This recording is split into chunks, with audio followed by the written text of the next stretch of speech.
Magluluto tayo ngayon ng crispy binanggoongan. Ay, di ko naman Lagyan natin itong best bagoong. na magtira ka. Oo, syempre. O yan, fried natin yung ating ibabad. Nakababad yung ating ano. Lagyan natin ng taminta. Babad muna natin siya 30 minutes bago natin i-fry.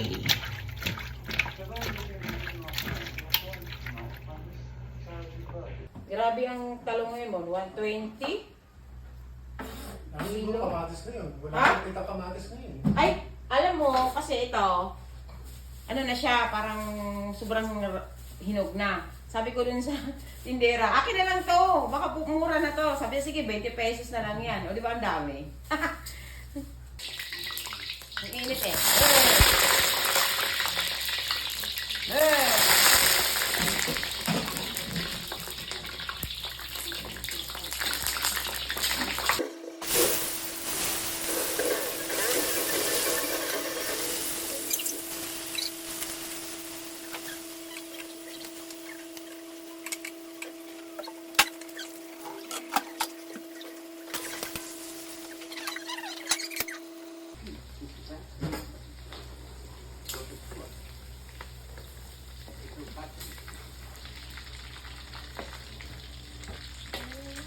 Gamitin mo pa ito.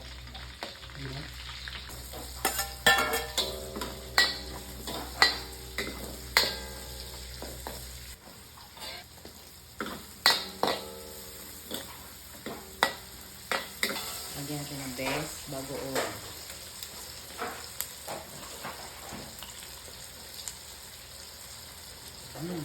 Sarap ito.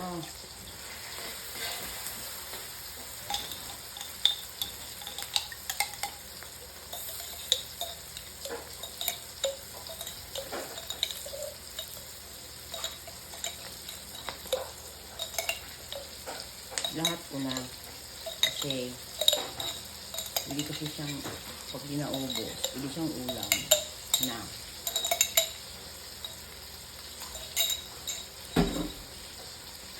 Kahit yung bagoong lang, ulam na.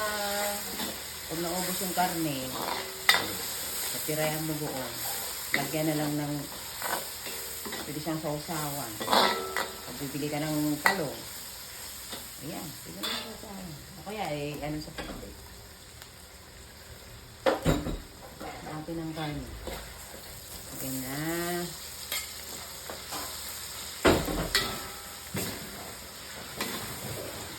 Hindi na ako maglalagay ng kung ano, patis, ano, kasi may lasa na yung best.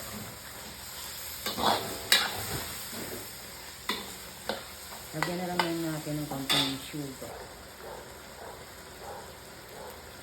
Sugar. Natin yung ating talong. Mahal-mahal ang talong. 120 ang kilo. Kaya ilang piraso lang ito. 4 na piraso din.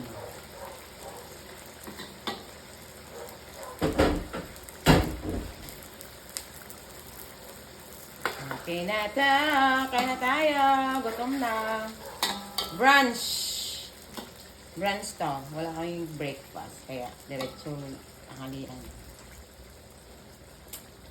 Yummy! Kaya ka na na?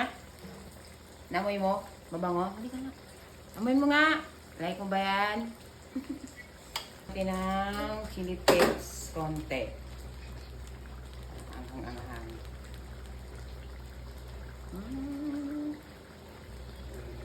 Konti. Yan.